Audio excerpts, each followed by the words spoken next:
Hi guys! Welcome back to our YouTube channel, and today, ngayon po ay meron akong bagong squishy. Binigay nga po ito ni Johaina and ni Zakeya. Pareho ko po silang classmate, and ngayon, binigyan po nila ako ng chocolate na squishy, tsaka Oreo na squishy. Tapos may binigay sa akin si Papa na nakaraang squishy pa yan, and u-open na natin. Let's go! Yan, na-open ko na po.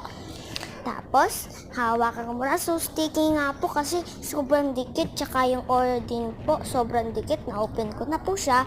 Tapos, sobrang dikit talaga. Yan. Diba? Ang gaganda. Yan, guys. Tsaka, itatapon na po natin yung mga pinag-anuhan natin sa tamang basurahan. Ayan, ibabalik na po natin. Yan, bye-bye guys, mua!